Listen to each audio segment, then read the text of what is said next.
जय Shiv Shakti story time. सो आज हम स्टोरी करते हैं भस्मासुर की, जिसके बारे में शायद सभी को पता होगा। भस्मासुर शकुनी का पुत्र था।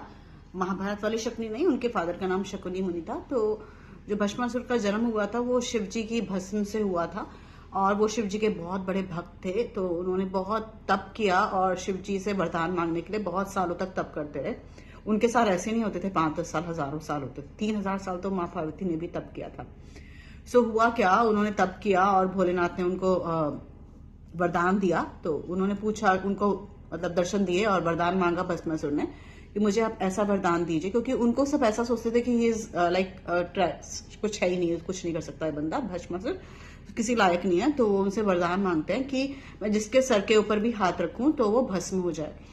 सो देर आर टू स्टोरी, मैं स्टोरी ऑलमोस्ट सेम ही है, बट कुछ स्टोरी में कहा गया है कि उन्होंने सबसे पहले भोलेनाथ के ऊपर ही ट्राई करना चाहा और भोलेनाथ भागे अपनी जान बचाने के लिए और विष्णु भगवान के पास। विष्णु भगवान ने उन्हें बचाया। लेकिन जो दूसरी स्टोरी है जो कि मैं सुनाने जा रही हूँ, दैट इज, तो वो बहुत एक्साइटेड हो गए कि ये सच है कि नहीं। वो हर किसी को जो भी सामने आता सबके सर पे हाथ रख के देख रहे थे कि वो भस्म हो रहा है कि नहीं, राख में बदल जाते थे।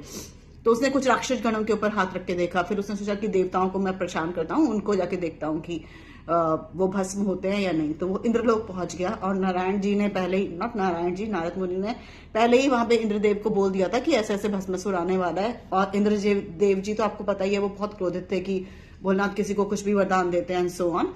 तो वो जैसे ही वहां पे पूछा तो उसने पहुंचा और उसने ट्राई किया कि मैं किसी देव के ऊपर हाथ रखता हूँ। सारे भगवान जितने देवता थे वहां पे सब गायब हो गए।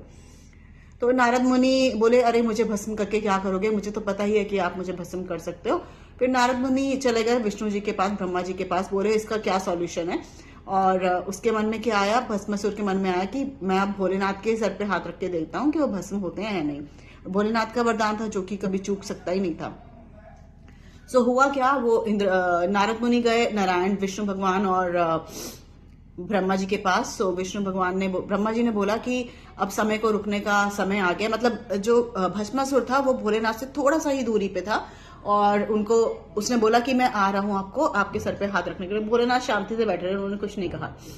देन उन्होंने कहा, ब्रह्मा जी ने नारद जी को बोला कि अब समय को रोकने का समय आ गया है। तो समय काल को उन्होंने रोकना पड़ा कुछ टाइम के लिए, जिससे कि वो चलता रहे। लेकिन चाहे वो 1 किलोमीटर का ही डिस्टेंस है, वो चलता रहे, लेकिन भोलेनाथ के पास कभी ना पहुंचे। तो इस पर्टिकुलर मोमेंट को भगवान जी ने रोक दिया, ब्रह्मा जी ने रोक दिया। और विष्णु भगवान जी मोहिनी का अवतार के वहां पर गए। वो चल रहा था कंटिन्यूसली, ही वॉज टायर्ड कि कितने, ऐसा लग रहा था कितने सालों से चल रहा है, बिल्कुल सामने बैठे हैं भोलेनाथ, लेकिन उनके पास तक वो पहुंच नहीं पा रहा।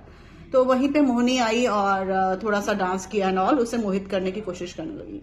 तो भस्मासुर ने कहा, अरे इतनी खूबसूरत युवती यहाँ पर क्या कर रही है। तो उसने बोला कि तुम मुझसे शादी कर लो, तुम इतनी खूबसूरत हो, यहाँ पे क्या कर रही हो, मुझसे ज्यादा ताकतवर तो दुनिया में कोई नहीं है।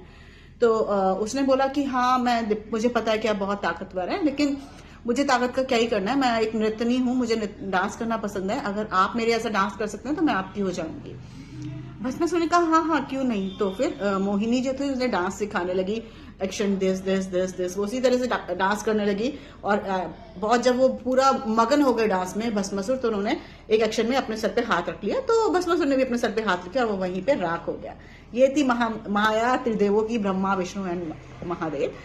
और ये कहानी मुझे पसंद आती है और आगे मैं कुछ और कहानियां सुनाती रहूंगी।